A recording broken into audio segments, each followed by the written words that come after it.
Uma informação importante para você que nos acompanha. Conselho de Segurança da ONU haveria uma reunião apenas nesta segunda-feira, mas a ONU decidiu fazer então, a partir do seu Conselho de Segurança, uma reunião emergencial hoje às 3 horas da tarde. Você vai acompanhar as informações aqui conosco. Também quero trazer para você um pouquinho do contingente militar que os Estados Unidos têm hoje no Oriente Médio para repercutir aqui com os nossos amigos.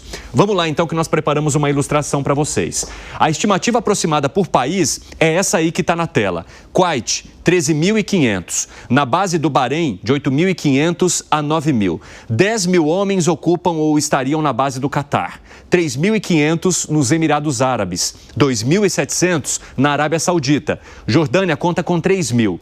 Os Estados Unidos também têm 2.500 homens no Iraque, 900 na Síria, de 1.500 a 2.000 na Turquia, menos de 1.000 no Omã e, em relação a Israel, esse número não foi divulgado porque há uma informação secreta. Mas sabemos que Israel é um aliado histórico dos Estados Unidos e vice-versa. O Luca Bassani também está conectado conosco e vai nos ajudar a entender de que maneira que essas bases poderiam se deslocar a partir das decisões que forem tomadas pelo Irã depois do ataque conduzido pelos Estados Unidos. O quanto isso pode escalar também para esse contingente militar que os Estados Unidos mantêm historicamente nessa região, hein, Luca Bassani?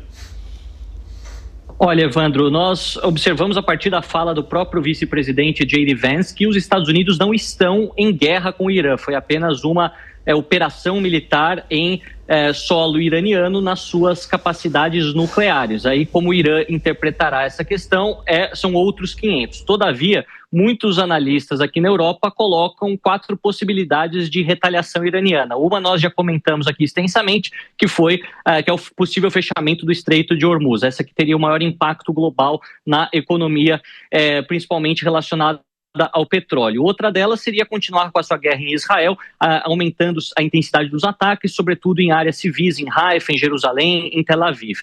Outra delas seria o que o próprio professor falou, a radicalização de células terroristas que são fiéis ao Irã, espalhadas pelo mundo, fazendo ataques à população civil, principalmente nos países ocidentais, algo que preocuparia a segurança interna de cada um dos países. Mas uma das possibilidades mais plausíveis seria o ataque dos iranianos a tropas americanas espalhadas pelo Oriente Médio, como nossa arte muito bem mostrou. São cerca de 40.000 homens em toda essa região, em várias bases que variam de tamanho e de função.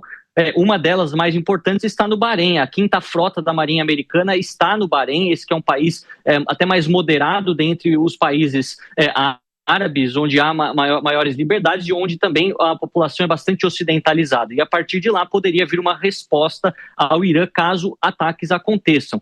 As principais bases que estão em alerta maior são aqueles países que fazem fronteira direta com o Irã. E a gente pode colocar os cerca de 900 militares que estão na Síria e os outros 1.500 a 2.000 que estão na Turquia. Lembrando que a Turquia também é um país da OTAN, então se ela for atacada no seu território, poderia também atingir o artigo 5º da OTAN de mútua defesa dos países, seria um conflito muito maior. Mas eu acredito que a Turquia tem, através do presidente Erdogan, tem dado muitas declarações favoráveis ao regime iraniano, ou pelo menos contrárias a Benjamin Netanyahu, e não seria um país alvo nesse momento. O fato é que no Oriente Médio estamos falando de distâncias pequenas, principalmente o Irã, que é um país muito grande em sua área e tem uma costa muito ampla, poderia atingir também os Emirados Árabes Unidos, no caso, as bases americanas nos Emirados Árabes Unidos, no Kuwait, também no Catar. Então, é um momento de muito alerta, de alto alerta para essas tropas. Lembrando que hoje, mais cedo, na conferência que foi dada no Pentágono pelo secretário de Segurança também, o Pete Hegseth, eles disseram que todas aquelas tropas que forem possivelmente atacadas serão defendidas com veemência e uma resposta proporcional será dada imediatamente. Então, o Irã, obviamente, que também tem que saber as consequências, porque, como nós vimos durante as últimas semanas, o seu poderio militar foi colocado em xeque, ou pelo menos grande parte da sua estrutura militar foi danificada pelos ataques israelenses e não teria uma robustez necessária, talvez, para comprar uma briga com os norte-americanos, mas, obviamente, que uma resposta virá. Qual das facetas ela tomará, a gente ainda não sabe, mas pela dinâmica de uma nação islâmica e de uma teocracia, como é o caso do Irã, é necessário sim uma resposta para responder ao público interno muitos deles indignados que houve tamanha falha de segurança que permitiu tantos ataques, tanto por Israel quanto pelos Estados Unidos durante os últimos dias. Muito obrigado pelas informações, Luca Bassani, excelente. Professor, eu queria discutir com o senhor essa questão relacionada às tropas. O quanto isso é uma decisão, digamos, bastante robusta e importante para os Estados Unidos, diante de atuações em outras regiões já em que os Estados Unidos fizeram uma intervenção mais direta, como o Afeganistão, e que trouxe muitos traumas relacionados à maneira como essas operações terminaram, aos resultados que essas operações trouxeram a longo prazo. Diante desse histórico, o quanto o senhor acha que os Estados Unidos estariam dispostos a movimentar também essas tropas que nós mostramos, espalhadas pelo Oriente Médio, nesse conflito especificamente? Evandro, os Estados Unidos mantêm, como a nossa reportagem muito bem falou, cerca de 19 ou 20 bases militares, em países ao redor do Irã. Isso desde sempre é uma questão geopolítica importante, porque evidencia a possibilidade de que o país ingresse em algum determinado momento com forças regulares, seja por terra, por mar ou por ar, dentro do território iraniano. Mas eu não acredito honestamente que isso possa acontecer nesse momento. E você trouxe um exemplo muito feliz, que é o exemplo da guerra do Afeganistão. Os Estados Unidos invadiram o Afeganistão em outubro de 2001, à revelia das Nações Unidas, que não haviam autorizado qualquer ação militar singular na região, e por lá permaneceram por cerca de 20 anos. Entre 2001 e 2021, os Estados Unidos permaneceram no Afeganistão e ali enfrentaram uma dura guerra de resistência, enfrentaram uma dura guerra de guerrilha, onde eles foram flagrosamente derrotados, assim como os soviéticos já haviam sido derrotados no Afeganistão na virada dos anos 70 para os anos 80. É claro que a memória desse fracasso político-militar está muito presente na administração Donald Trump, até porque foi ele, no seu primeiro mandato, que reverteu a presença das tropas americanas no Afeganistão, permitindo com que o Estado Islâmico retomasse o domínio na região. Então, assim, eu também não acredito que os Estados Unidos desejem, de alguma forma, ingressar diretamente nesse conflito, colocando tropas do ponto de vista terrestre, liderando ataques maciços do ponto de vista aéreo e muito menos com a utilização da sua força naval na região, que ela também se faz intensamente presente. O que nós devemos acompanhar é, primeiro, uma sustentação político-diplomática às ações perpetradas inicialmente por Israel contra o território iraniano, dar uma capa de legitimidade a partir da demonização do programa nuclear iraniano, que de fato é um programa que nós não sabemos exatamente qual é a sua extensão e quais são os seus propósitos. Por um outro lado, também justificar essa medida como uma medida necessária para a defesa do mundo e para a defesa dos interesses tanto dos Estados Unidos quanto dos seus cidadãos em diversas partes do globo, particularmente no Oriente Médio. Então, assim, esse será ou deverá ser o mote dos Estados Unidos nos próximos dias. Não acredito em nenhum envolvimento direto, porque isso seria disfuncional para os Estados Unidos. Isso deslegitimaria, inclusive, todo o discurso de Donald Trump, desde a campanha até o presente momento, de que as ações dos Estados Unidos seriam ações que deveriam guiar-se pelo conceito de segurança nacional e internacional. Então, assim, a presença norte-americana, fisicamente nesse conflito, poderia começar a gerar um número de mortes de soldados americanos que já não são mais tolerados pela população dos Estados Unidos, em particular em áreas tão distantes do país, cuja centralidade geopolítica é de difícil compreensão para os cidadãos norte-americanos. Então, assim, nesse momento, o que os Estados Unidos devem fazer é continuar sustentando politicamente os ataques de Israel ao Irã, que podem reciprocamente, tanto por parte do Irã quanto por parte de Israel, intensificar uma perspectiva de guerra de saturação para ver até onde esses países conseguem levar o conflito, participar de algumas outras operações especiais, quer contra alvos militares, quer contra autoridades civis e militares e até religiosas do Irã, mas o envolvimento direto nesse momento me parece descartado. Professor, já falo contigo novamente, porque além do olhar sobre a geopolítica e economia, a gente faz questão também aqui de, na nossa programação, na nossa cobertura especial, ouvir quem é diretamente impactado, que é a população que está envolvida nesse conflito. Por isso eu vou receber aqui a Karen Rosenthal Nigri, que é moradora de Modi'in, cidade que fica a 30 quilômetros de Tel Aviv. Karen, já conversamos em outros momentos, logo após a invasão do grupo terrorista Hamas ao território israelense, mas agora eu quero saber a sua opinião e os impactos que acontecem com mais essa frente de batalha adotada por Israel. Bem-vinda. Obrigada pelo convite, novamente pelo espaço. Realmente, você falou muito bem, pronunciou muito bem o nome da cidade, Modi'in, e eu queria dizer que além de ser moradora de Israel e poder dar uma visão como moradora de Israel, eu também sou ativista e comentarista de Oriente Médio e Israel. Então eu cubro esse assunto super de perto na minha página do Instagram, @fala.israel, então eu acho que eu posso trazer também mais uma visão baseada no olhar do Oriente Médio, né? Uma visão que talvez seja um pouco diferente do que vocês recebem no Ocidente.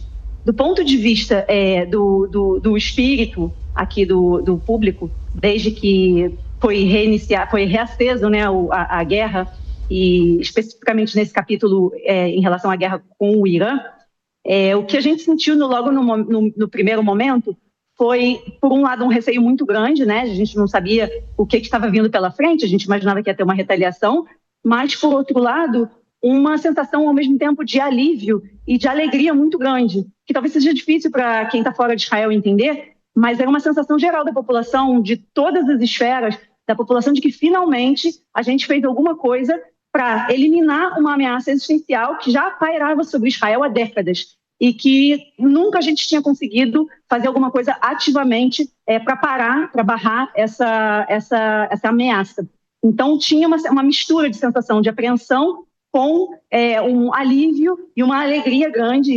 Isso foi refletido nas pesquisas todas de opinião aqui em Israel, mais de 90% da população apoiando e seguem apoiando hoje em dia, né, passado uma semana.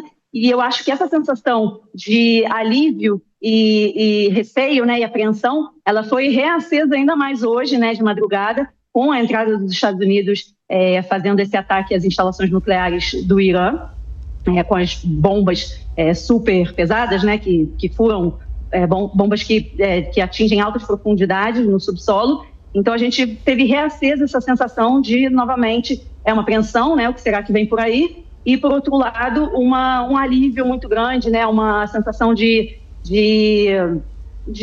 trabalho bem feito, né, de que, enfim, finalmente conseguimos fazer o que a gente já tentava fazer há muito tempo.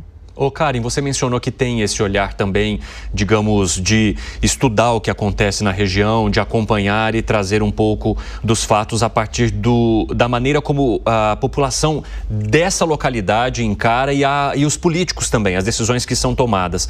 Como é que você avalia a maneira como esse momento do conflito está sendo conduzido e já havia uma expectativa grande por parte de vocês da entrada oficial dos Estados Unidos com ataques a bases nucleares do Irã? O quanto isso muda um pouco o posicionamento das peças aí no Oriente Médio, no teu ponto de vista?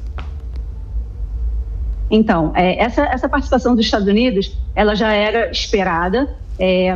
E, assim, o que Israel fez questão de deixar claro, porque a gente via muita especulação a respeito se o Trump ia entrar, se não ia entrar, e a gente viu que, na verdade, essa política dele de 2 semanas, de dizer que não sabe, está na dúvida, foi, na verdade, mais um capítulo do que já tinha sido feito anteriormente, combinando, né, com o Benjamin Netanyahu já há muitos meses. A decisão já tinha sido tomada e eles usaram uma imprensa um pouco né, anti-Bibi e anti-Trump, para passar uma mensagem de que talvez eles tivessem conflitos, diferenças de pensamento estratégico, que eles tivessem algum tipo de desentendimento, e com isso, né, enfim, ao mesmo tempo dando prosseguimento às negociações, mas que por trás, na verdade, isso tudo já estava planejado, já estava combinado, essa operação.